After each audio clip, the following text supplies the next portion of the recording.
ඔබ අහලා තියෙනවනේ ගාරවෝච නිවාතෝච සන්තුට්ඨේච කතඤ්ඤතා කාලේන ධම්ම සවණං ඒතම් මංගල මුත්තමන් කියලා. බුදුරජාණන් වහන්සේගේ ශ්‍රී මුඛ දේශනාව.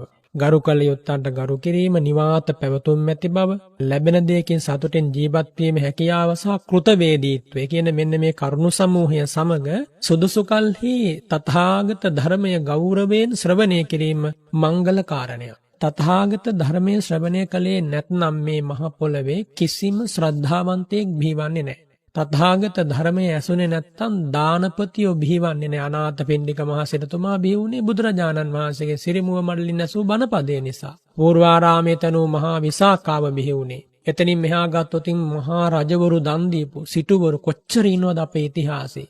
හිතා ගන්නත් බෑ එහෙම පරිත්‍යාග කරන්න පුළුවන් උදවිය මේ මිනිස් ලෝකේ මිනිසුන් අතර හිටියාය කියලා. මම මේ දානය ගැන විතරක් කිව්වේ. එතකොට මේ සෑම දානයකම මුල පෑදුනේ කුමකින්ද? ධර්ම දානය නම් වූ අග්‍ර දානය පදනම් කරගෙන. එනිසා තථාගතයන් වහන්සේගේ ධර්මය ඇහුවොත් තමයි එයා දන් දෙන කෙනෙක් වෙන්නේ, සිල් රකින කෙනෙක් වෙන්නේ, සසර බය දැක ගන්නා කෙනෙක් වෙන්නේ. ඊළඟට සම්මා දිට්ඨිය විශේෂයෙන් පහළ වෙන්නේ. කුසලය කුසල මූලය, අකුසලය අකුසල මූලය හඳුනා ගන්නා කෙනෙක් වෙන්නේ. මමත් මේ චතුරාර්ය සත්‍ය ධර්මයේ ශ්‍රවණය කරලා මේ උතුම් බණ මගේ ජීවිතයට ගලපගෙන සසර දුකෙන් අත මිදෙන්න ඕන කියන ඔය පිවිතුරු සංකල්පනාව පහළ වන්නේම තථාගත ධර්මයේ ඇසීම පදනම් කරගෙන. එනිසා තථාගතයන් වහන්සේගේ ධර්මයේ අසද්දී ඊටාම වැදගත් කරුණු කිහිපයක් අපේ හදවතේ තබා ගන්නට ඕන. එකක් තමයි එයා හිතන්නට ඕන මම මේ ධර්මයේ අසන්නේ වෙන කිසි දෙයකට නෙමෙයි, වැරදි අඩුපාඩු සොයන්න නෙමෙයි, මගේ උපශාන්ත භාවය වෙනුවෙන්, මගේ නිවීම වෙනුවෙන්. මම වැරදි හොයන්න මේ ධර්මයේ අසනව නෙමෙයි. ඒ වගේම මම මේ ධර්මයේ අසන්නේ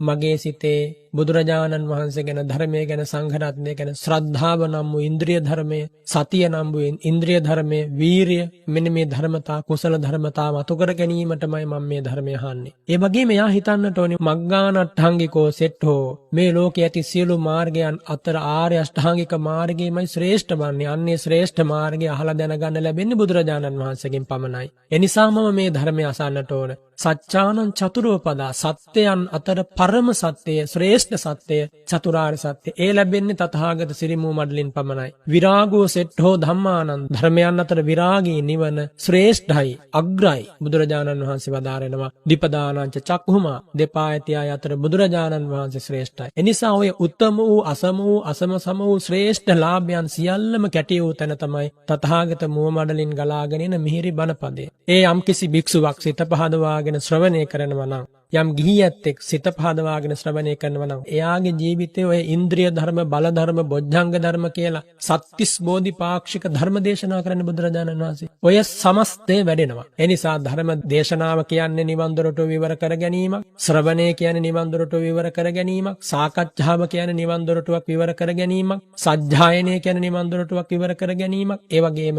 ඒ සමස්තය සමගම හොඳ කුසල මානසිකාරයක නිමග්නව පැවතීම, නැත්තම් සක්මනකින් හෝ පරයන්කයකින් හෝ ඒ 80 නැවත පුරුදු කිරීම නිවන් දොරට විවර කර ගැනීම. එනිසා ධර්ම දේශනාව ශ්‍රවණය කිරීම කිසිසේත් හැලු කරන්න එපා. ධර්ම දේශනාවක් ශ්‍රවණය කරද්දී දෑත නළලේ තබා, ඇහෙන බණපදයේ දෑත නළලේ තබා වන්දනා කරලා පිළිගන්නට ඕන. අර සුභාෂිතයේ සඳහන් වෙනවනේ බුදුරජාණන් වහන්සේ දැක්කහා සමානව සිත පහදවාගෙන මේ බණපදයේ ශ්‍රවණය කරන්න කියලා. ඉතින් එනිසා ඒ කාලේ හිටපු මිනිස්සු, ඒ පඬිවරු, ඒ ගුණ සම්පන්න උදවිය එහෙම ප්‍රකාශ කළේ නිකන් නෙමෙයි. තථාගත ධර්මයෙන් ලැබෙන අනුහස ගැන ඒගොල්ලෝ දන්න නිසා. ඒ වගේම සක්දේව රජතුමාට ඇති වුණානේ ප්‍රශ්නයක්, මේ දානයන් අතර අග්‍රදානිය කුමක්ද කියලා. සක්දේව රජතුමාට බැරි වුණා කිසිම දෙවි කෙනෙකුගෙන් විසඳුම ලබා ගන්න. බුදුරජාණන් වහන්සේගෙන් ඇවිල්ලා ඇහුවට පස්සේ තමයි භාග්‍යවතුන් වහන්සේ වදාළේ සබ්බ දානං ධම්ම දානං ජිනාති කියලා. එහෙනම් ධර්ම දානී සියලු දානයන් අතර ශ්‍රේෂ්ඨ නම් සියලු ලැබීම් අතර ශ්‍රේෂ්ඨ ලැබීම කුමක්ද? ධර්මයේ ලැබීම.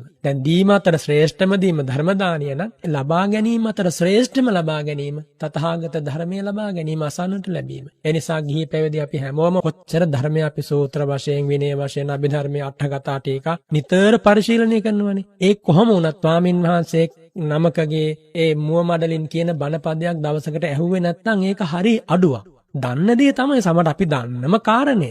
සමහරට අපි දන්න තරම් ඒ ස්වාමීන් වහන්සේ නොදන්නව වෙන්නත් පුළුවන්. අපට වඩා දන්නව වෙන්නත් පුළුවන්. නමුත් ඒ ධර්ම කතාව අහන එකෙන් පුදුම සංසිඳීමක් ඇති වෙනවා. එනිසා සෝත විඥාන චිත්ත වීති පහළ වෙනවා ඊතා උසස් වූ ත්‍රි හේතුක ඥාන සංප්‍රයුක්ත මේ ධර්මයේ ශ්‍රවණය කරනකොට. අඤ්ඤාය චිත්තං උපට්ඨපේ. ඒ කියන්නේ අවබෝධය පිණිස සිත පහදවාගෙන මම අසනවා කියන පිවිතුරු හැඟීමෙන් යමෙක් තථාගත ධර්මයේ ශ්‍රවණය කරයි නම් එයාගේ කන් දෙකෙන් එයා මේ ලෝකේ අහන වටිනාම දේ අහනවා.